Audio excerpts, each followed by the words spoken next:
Hi, everybody. Welcome back to the live stream of the Jimmy Dore Show. We have a special guest that just stopped in with us. Hang on, I want to read his introduction. Hang on. I printed it out on special.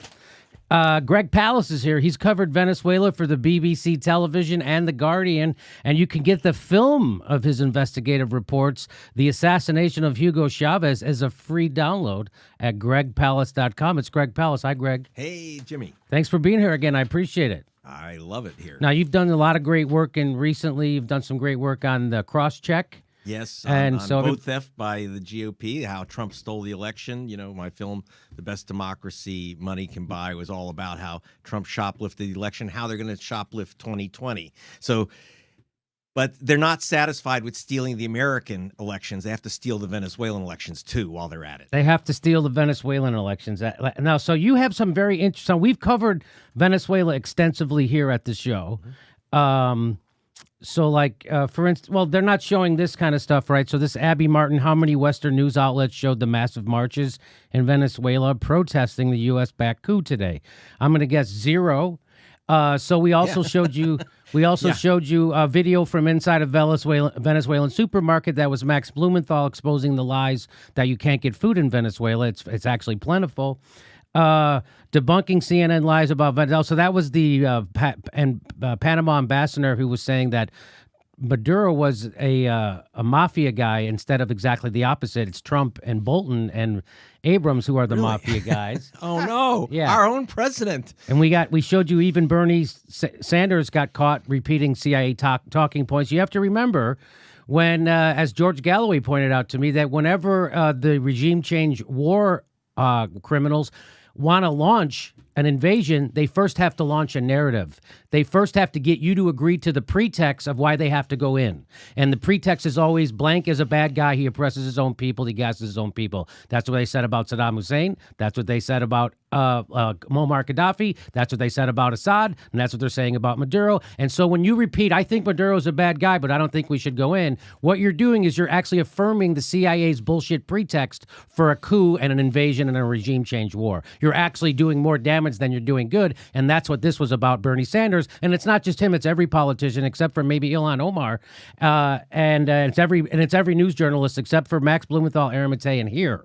So Jorge Ramos, we showed you him pushing for Venezuelan regime change, like the scummiest of any journalist I've ever seen in my life. He's the worst. Yes. And now Greg Palast is here. Now, Greg Palast is here to debunk all those guys because he's actually been to Venezuela. He's actually covered it. And he sent me this video today, and this is super interesting. Do you want to tell people what they're going to see? Yeah, this is from the film The Best Democracy Money Can Buy, and it begins with the XL Keystone Pipeline. And what does that have to do with Venezuela? What does that have to do with Venezuela? And what does that have to do with the Koch brothers? And now you're going to find out Koch brothers overthrowing the government of Venezuela and the XL pipeline and how they're connected. And then there's that Agent Orange guy there while he was running for president. Okay, here we go. I want the Keystone Pipeline. You should love the Keystone Pipeline. Love the Keystone Pipeline. The Keystone XL pipeline will bring the world's filthiest oil, tar sands from Canada, All the way across the belly of the United States, over our water resources, down to Texas. Oil to Texas? Why in the world would you have to ship oil to Texas? Why? The answer is here in Corpus Christi, home of the Koch brothers' giant refinery. But the Kochs have a problem. They can't use Texas oil. It's not filthy enough. It's not dirty enough for their refinery. They have to use super heavy crude, gunk, like you get from the tar sands. So for years, the Kochs had to import their extra filthy crude from Caracas. And the price of that heavy oil was set by this man, the Frank Sinatra of Venezuela.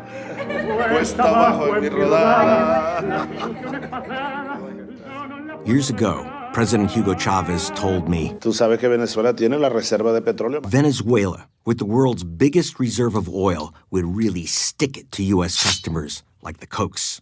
Do them. Okay. Okay. first of all, eye-popping stuff, right? Didn't know that he had to import stuff from Venezuela. Didn't know he had to import the dirty crude from Venezuela. Did not know that this had to do with the Koch brothers. Did not know that. So that's great work. Right. So what happens is people don't know this. The Kochs have these giant refineries, some of the biggest in the United States and the world, on the Gulf Coast of Texas. They're in the middle of oil fields. They can't use Texas oil because it's literally not heavy and filthy enough, and so they have to take almost all their oil from Venezuela, the only place where you can get this super heavy oil. Normally, it's discounted, but because they know the Kochs have to use their oil, Chavez, who was a really bright man, was squeezing the Kochs by the cojones there and charging them a premium for his oil. And the Kochs have been going crazy. They were losing money at their refinery because of the price. So you have two choices. You got to get the XL pipeline, and it's taken too long to get there. So first they had to get Trump to come in as president and announce and overcome all of the EPA's objection, everyone's objection, and get the XL pipeline approved. It still ain't there. So what do? You better overthrow the government of Venezuela with some guy named Juan Guaido, who has said, and I quote, "I will open up the Venezuela oil fields to American companies," and in particular, and so you have to understand, Exxon was basically thrown out of Venezuela. They've had lawsuits going against Venezuela. Guaido says he will pay off Exxon, and he will let Exxon take control again of the Venezuelan oil fields. That's what this game is about. It's about the oil. And who is this guy Juan Guaido, by the way, that Trump has said is recognized as president, that declared himself president? Just so you know, he's not someone who said, "Oh, the election was stolen from me." He literally never ran for president. I know. He's this 35-year-old white guy, and that's really at the heart. That's the other thing that Trump likes. He speaks good English. He hung out with the right-wing think tanks in Washington, went to George Washington University. He's a rich guy. He's a white guy. That's really, really important. And in a black nation, in a mestizo, a nation which is made up of about 70% mestizos. That is, people who are, as Chavez told me, a combination of negro e indio, as he said, black and indigenous. That's the majority of the people in Venezuela, but they're finding a white guy to run it. Yeah, all right, so we're going to get to that in just a second. Before we get to that, because that's a very interesting twist that no one else is reporting except you. Yes. And now we will also be reporting that. And so that's, again, very easy for us to be better than the every other journalist in the country and outside the country. So we know this. We've told you this before, but to recap, it's more oil in reserve in Venezuela than in Saudi Arabia. In fact, twice as much oil in Venezuela as there is in Saudi Arabia.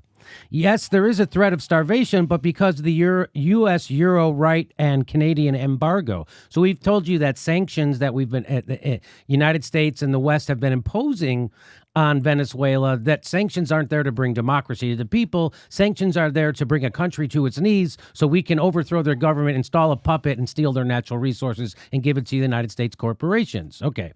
So also the right-wing British government is refusing to give Venezuela $1.5 billion of its gold held in the UK. By the way, I want to mention this. Yeah. This is very, very important about the UK. Sure. Here's when the right-wing Tory government seized Venezuela's gold. The gold is held in trust for Venezuela, just physically held in the exchequer in the basement of the Treasury in Britain. And they won't give Venezuela its $1.5 billion of gold. Why? Because the Venezuelan government refused to give British Petroleum the fields that had been run by the French company Total. France left Venezuela. The British government asked Venezuela to give those oil fields to British Petroleum, to BP. Venezuela said, "Screw you," last year. Immediately after, they said, "Well, guess what? You don't give us your oil? We have your gold." Wow. How about that? That's what it's about. And it's not about, the British say, they want democracy. They didn't care about democracy. Of course they don't care. BP was going to get the oil. Right. But now suddenly they care about democracy. And I do want to emphasize, by the way, that President Maduro, who I've met, who came to visit me in my office in New York, and I've met the opposition leaders too, except for this guy Guaido that no one had ever heard of. And I got to tell you, he was elected president. You may not like him. I mean, a lot of people don't like Trump. A lot of people don't. More people voted against Trump than voted for him, and he's our president. And that didn't happen in Venezuela. And Maduro, they had a very close election, actually. It was hard fought. Maduro won by a small amount. It was hard fought. They have a very split government, and you have a National Assembly, which is split, but it's about still there's a majority of the government supporting party. Jimmy Carter, who reviews elections worldwide, has previously said that Venezuela has the most honest election system he's seen anywhere in the world, and way more than in Georgia, where he's from. Yeah. I've reported about that theft in the midterms. They didn't have anything like that. Unlike, in Georgia, I discovered that they illegally removed a third of a million voters of color. They didn't do that in Venezuela, but now they want to replace the president of color of Venezuela with the white guy chosen by Donald Trump. So just a few more facts. The U.S. Treasury Secretary has seized Venezuela's U.S. assets, which is Citgo. So, the Citgo gas stations, those are owned by Venezuela. And so the United States just says, well, we're not going to recognize Maduro, the elected president, as president, and we're going to give all the control of all the money from Citgo to Guaido. That's what they did, right? Yeah. Also, the Kochs don't have to pay for their Venezuelan oil. They don't have to pay for their Venezuelan oil? What happens is they owe the money to Venezuela, but they are blocked against their will, I'm sure. To pay them. They're not allowed to pay. One of the sanctions, that's right. So one of the sanctions is that you're not allowed to pay money to Venezuela for the oil, even if they're delivering it to you. You still you're not allowed. That's illegal. So you see how sanctions are meant to bring a country to its knees, not bring democracy. Also, Venezuela's money is going to Citgo's creditor, Goldman Sachs. Remember Donald Trump said he was going to drain the swamp and he was going to fight back on Goldman Sachs? Donald Trump is Goldman Sachs. So again, now if you're a Trump supporter, you have to admit that he conned you, that Trump is a billionaire con man. He never really gave a shit about you because Goldman Sachs is getting all the Venezuelan money. He's put Goldman Sachs in his he's just like the rest of them. He's working with Elliot Abrams and John Bolton. There's no denying that. He is the swamp. So Trump is the swamp. Just like I got duped by Barack Obama, you got duped by Donald Trump. Okay? He's just as scum of the earth as anybody is. All right? So and now here's the twist on Venezuela that we have previously. So we've reported most of what Greg has said, but here's the twist that Greg has. He's teased it a little bit. In Venezuela, white supremacy is a key to Trump's coup. Now, you wrote this on February 8th. So here, you said you can explain this. He can explain this in 3 pictures. So let's do it. Here's the first picture. Who's that? That's Juan Guaido, nicely shiny white, a little tan, nice tan though, and his pale wife and his they're super pale. And super pale. I mean, they're not John Bolton albino, right? But in Venezuela, people with this color skin, they don't even call themselves Venezuelans. By the way, they call themselves Spaniards. Okay? Oh, no And they are an kidding. elite minority that's run the country for 400 years. Hugo Chavez was the first guy that, as he said, he was negro e indio. He was the Nelson Mandela of Venezuela. And when he passed away from stomach cancer, he said, elect Maduro. Maduro ran twice and won. Who was his vice president. And Maduro is also, like Chavez, a dark-skinned guy. He was a bus driver. He was one of the working people of Venezuela that was getting screwed out of the oil money. This is a fabulously rich nation. But there is Guaido, the great white knight chosen by Trump, never ran for president. His only qualification seems to be that he's shiny white. Here's another picture. Tell people what this picture is. Okay, if you think that this is the meeting of the Republican Party at the Mar-a-Lago, no, that is the Venezuelan opposition. Those are the deputies, the members of the Venezuelan Assembly, who are pro-Guaido. And as you see, they are lily white. It's very important. Keep that picture in your mind. There are a lot of pink faces in that crowd. So this is the people who are supporting Trump's coup, invasion, and an intervention in Venezuela, and this is Juan Guaido's group. This is his party. He was head of the assembly with those characters. Right? Okay, so now here's the picture of the people they want to overthrow, which is the Chavistas, which is the party of the people, which is the one that Maduro is the head of, and here's a picture of them. You see Yes. the difference? Look at the difference. So you see white. Wait a minute. There's black. There you go. White, Right. dark. This is not done by Jimmy Dore's tricky filter business. No. Now this looks like a meeting of, the NAACP in Birmingham. I've been to a meeting of the NAACP in Birmingham. Wow, it really does, And actually. Look at that. So now what that looks like is the Venezuelan people. First of all, the opposition was about 60 members of parliament of their Congress and their National Assembly. This is their Chamber of Deputies. This is about 120 members, and that's about the division in the nation. It's about 1/3 white and 2/3 mestizo, black, indigenous voters of color, and poor people. Okay, this is the government supporting group. So this is one thing that the rest of the media has not even touched. It's about a white racist suprematist takeover. It's as if it's like MAGA, except make Venezuela white again. And it's very, very important to understand this. This is one of the reasons why people don't want Guaido. They don't want a return to what was effectively apartheid, where not only the white people controlled. It's not that the darker skinned people are racist. They're saying those people stole our country. They stole the oil money and took it to Venezuela.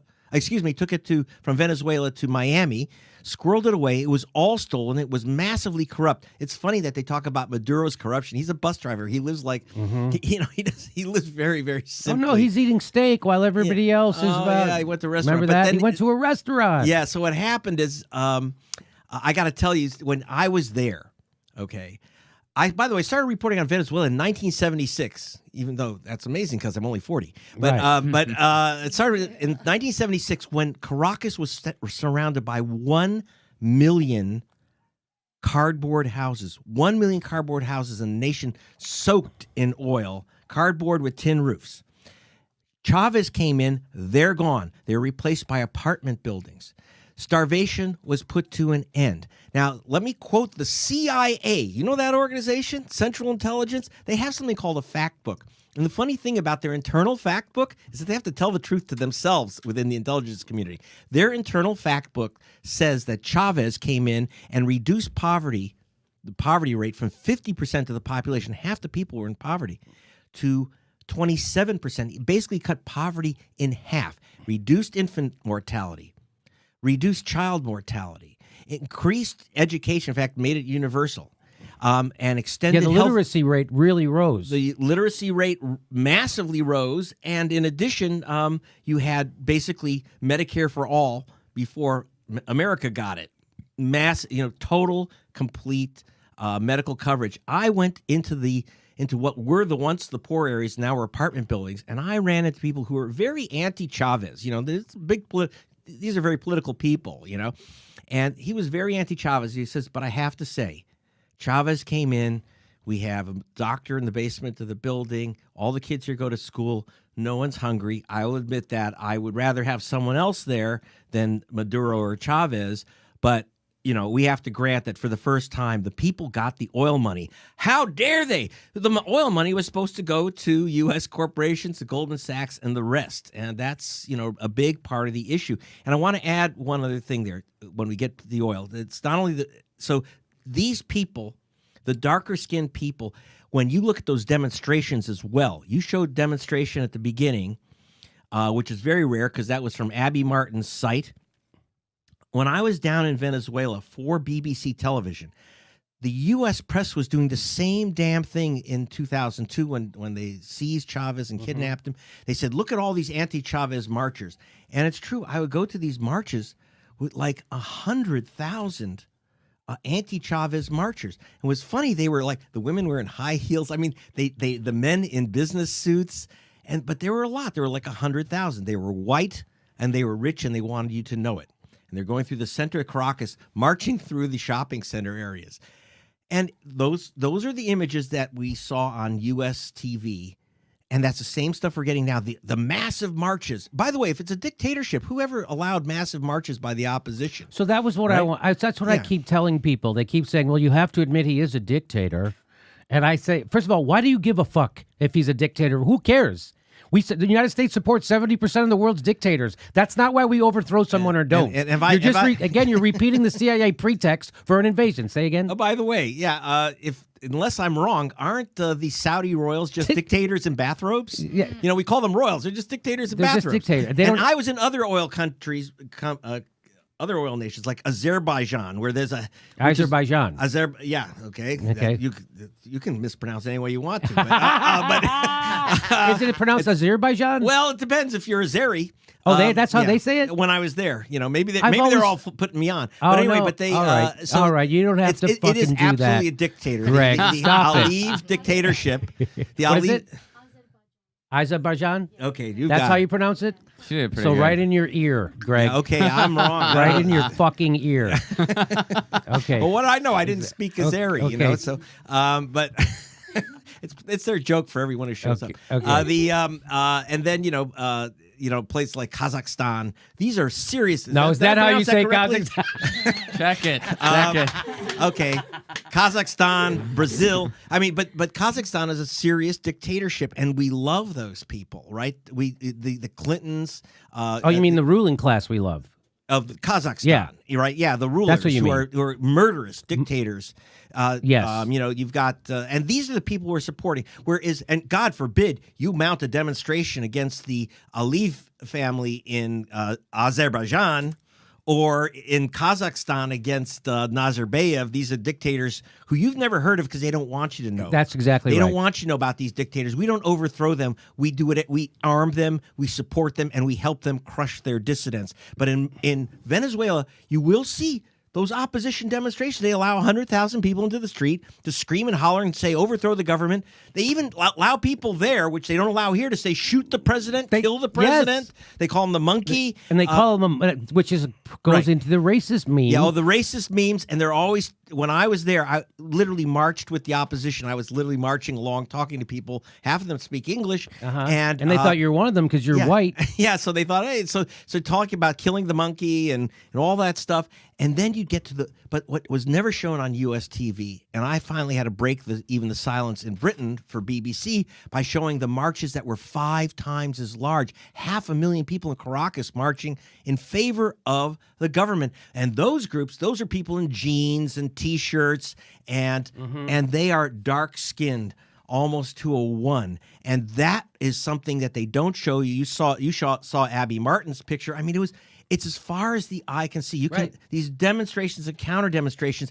It is a thriving, unfortunately, a bit violent democracy. Both sides, everyone in Venezuela has a gun, and there's a bit too much shooting.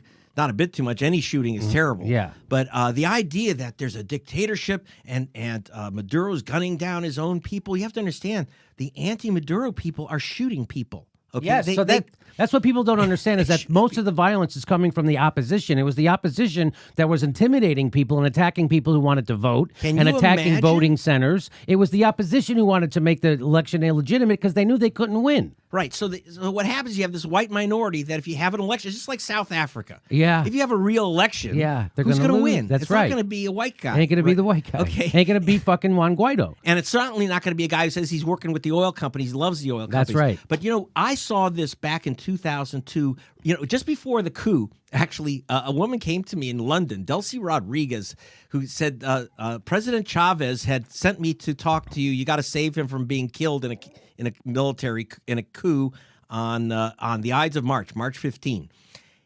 And I said, who's Hugo Chavez? I didn't know. I figured it's another South American whatever. Then I studied up and I found out this guy was feeding the people. He was building houses. He was amazing. And but March 15th, he wasn't kidnapped. So all the people at BBC made fun of me, or he wasn't overthrown. A week later, they kidnapped Chavez. Now, here's the thing. So you were working for the BBC. Yeah. You're debunking the narrative in real time. And as you're working. and I go down there. Okay, I'm down there. And one of the things I did do, by the way, is I found out that the New York Times ran a story by a reporter named Juan Ferrero, who's still covering for them, and Yes. And he said Chavez had resigned. This is the headline: Chavez resigns, knowing that he was unpopular and recognizing that he was incompetent, and so he simply, in shame, resigned from office. I got calls from this woman, Delcy Rodriguez, who's now, by the way, vice president of Venezuela. She's now the vice president. And she says, President Chavez has been kidnapped. You can talk to the military. Here's military people who can say we're trying to get him back. 1 million people went into the streets of Caracas and demanded he be returned, or they would kill everyone who had taken his position. That an oil company lawyer had named himself president, just like Juan Guaido, self-declared, and then just like here, where Trump endorses this self-declared president, the U.S. ambassador went to the presidential palace and took part in, they had an inaugural ball. Right. It was like a scene out of Genet. I mean, where they had the self-proclaimed president, the oil company lawyer, had working for Exxon, had a sash. They named him president, and they had a whole, literally a And whole ball. there was a Bush representative there. Bush's ambassador was there to congratulate the new president. And then about a couple hours later, they were told, unless you get out of there, the people are going to come in and kill you. So they left. In fact, the military said there's a secret passageway. We'll let you out, and they let him out. I even talked to the guy who took over, who claimed the Guaido of the time, self-proclaimed president, a guy named Pedro Carmona, and he was put under house arrest, and I was allowed to go speak with him. And, he just said, well, civil society, just the same stuff we get now, he really thinks he deserved to be president without running. Same as Guaido. Hey, same as Trump, and here's our biggest problem in this story, Jimmy. Well, I would say, Can I guess what the biggest problem is? To me, the biggest problem is the U.S. media. Yes. Okay. I'm going to give you two, but especially the U.S. media. Okay. Let me go to the U.S. media. Okay, you didn't see this story of black and white Venezuela. No, that is white guys. Which falls right into their Trump narrative too, by the way. So the fact that they're not reporting this just goes to show you how in the pocket of the military-industrial complex and the oil companies that the U.S. press really is. Yeah, and totally, and even they are actively suppressing the information that they know is there because they know it. If I know it and you know it, they fucking know it, Greg. Well, you can see with your eyes when 500,000 brown people go marching down the street, right, and you don't show that, and all you say is this guy is unpopular. Right. Well, wait a minute, and no one says this guy wasn't. You're not even getting. You're getting a weird twist narrative. For example, there's some woman named Kirsten Gillibrand, and I don't know. She's running. What's she running for? Okay, yeah. So Kirsten Gillibrand said we have to recognize Guaido as president because, and this is a quote, he was legitimately elected. He was legitimate. So Senator Gillibrand, one question, pop quiz. What day was this election held that never happened? So she's got him a legitimate, and she's running for president. And she's running and people say, oh, Trump's stupid. Excuse me? We got, she gets the orange hair comb over ignoramus award.